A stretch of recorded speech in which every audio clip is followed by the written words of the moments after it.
I've talked about learning methods before. I have a video called Reaching Your Full Potential on YouTube, which I'm sure all you guys have watched. For sure. That's where I It's a break really it good down. video, actually. I highly recommend it.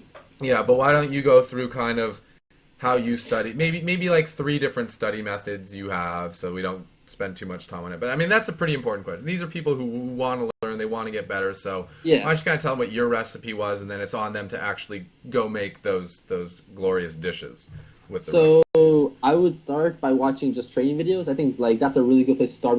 Like, because you might like try to like study a different way, but like you don't really know how like why you're studying this way, or like you might not understand the concept. So like I would start by watching a training video, and I'm currently coaching someone, and like I haven't watched every training video at least 4 times, and I have write down so many like writing down questions for training videos, like trying to figure out why somebody does every single like.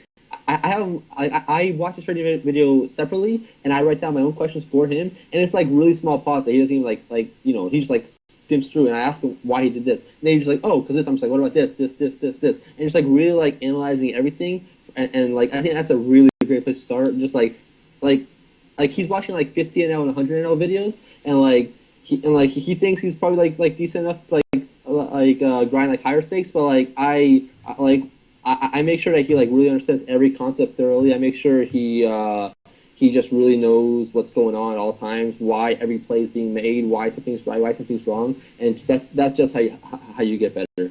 Yeah, and I think a lot of people have the misconception, like they come in like they don't actually want to get better, they just want to win money. So Yeah. they're like, okay, well, how can I win more money? Oh, I need to play bigger, because if I'm playing bigger, like they don't actually care about like understanding the game well. They're just like, what's the quickest way that I can make money? I heard this poker thing's a good way to make money, and that's just totally an ass backwards way of looking at it. Yeah. But in terms of like, okay, study methods, the list is basically you can watch training videos, so you can watch someone else do the thing that you want to do.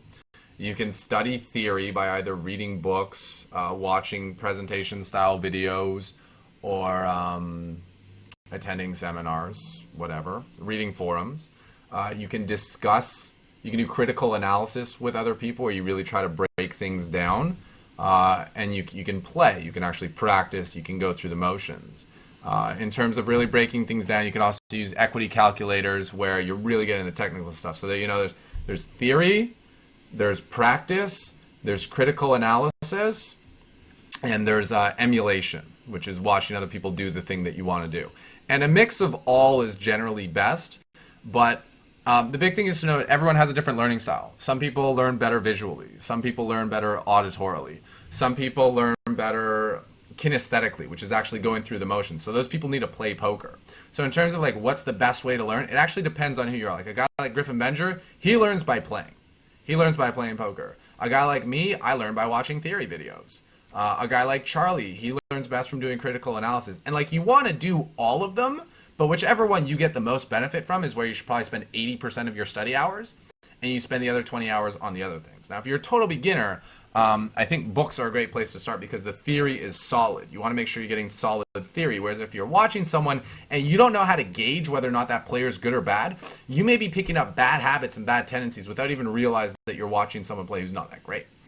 So that's why books are a good place to start, because like at least with like printed books, the quality has to be there, or else the book just doesn't sell. So those are kind of the methods, but the most important thing is that you're doing it when you're doing it. Phil Jackson talks about this in his book Sacred Hoops, in his book I think it's 11 Rings, that like whatever task you're doing, that's what you should be doing and nothing else. So if you're studying poker, fucking study poker. Turn off everything else. Turn off the cell phone. Turn off the TV. Turn off the music. You're studying poker. When you're playing, if music helps you like play, you can listen to music while you play. But like if you're gonna study, the only music you should listen to is classical music or binaural beats that help you focus. You should not listen to your favorite like hip hop songs or house songs while you're studying, because they're in your party mode, your fun mode, and you have to be locked in and studying in every way possible. All the things in your surroundings should be like, oh, it's study mode. That's why people go to a library, because when you're at the library, there's nothing to do but study or play poker. But like, you don't want to like try to work on your game when you're at a party, right? Like that'd be stupid. So why do you want to study or work on your game when you have all your friends over who just want to play cards?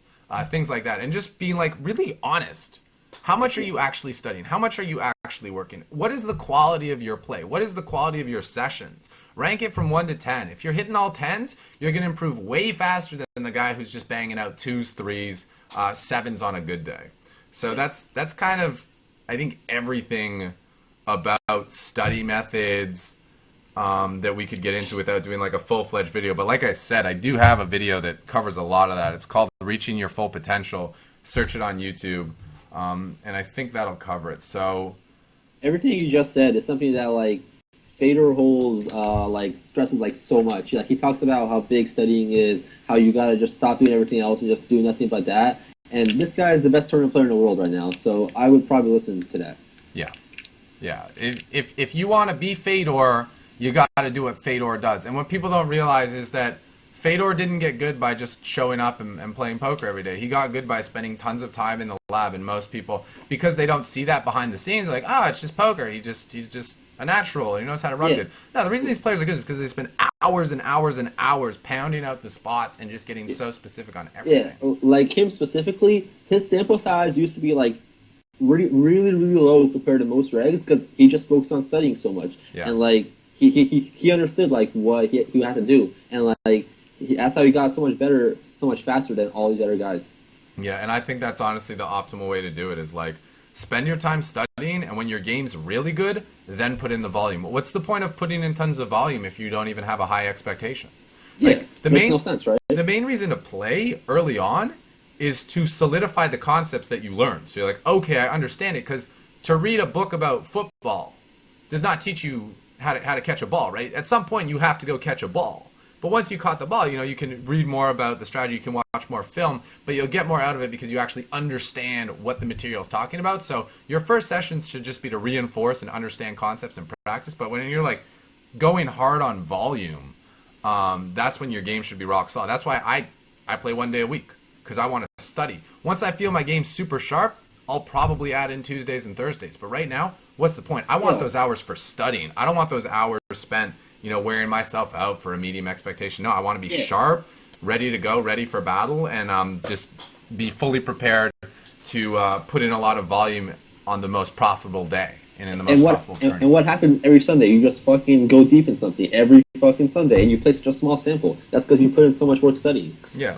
I play way less tournaments than most people, and I make deep runs almost every time, and it's because I make really good use of my off days. So for advanced players, would you say coaching is the most efficient way to progress? Yeah, okay, once you understand the game, you need to talk to someone who looks at things differently so you can get an honest feedback. No one's going to tell themselves that they suck. You need someone else to tell you, you suck at this. You need to change this, because we protect our ego, right? We're like, no, it's fine, it's fine, it's fine. When you hire a coach, or you get a friend who's not going to fucking blow smoke up your ass and be honest with you, they'll tell you like, no, like you need to change this. And that's when magic happens. Something that you need to know about that though is there are a lot of real like coaches that only coach because they're not very good players anymore. Mm-hmm. So like I got a friend who like recently quit his job to play poker, and like he's kind of on a downswing, right? And he's doing these like sessions with his coach, right? And like he's still like his game hasn't adjusted much from what I can tell. He's still making very like similar mistakes as before. I was like, you should probably get a different coach if you are serious about that. Yeah, and there are a lot of coaches too who just want to kind of go through the same routine. They just want to say, this is how I look at things, and like just because someone's a good player doesn't mean they're a good coach. And a good coach should be someone who doesn't tell you what to do. They help you figure out what to do on your own. Yeah. On your own.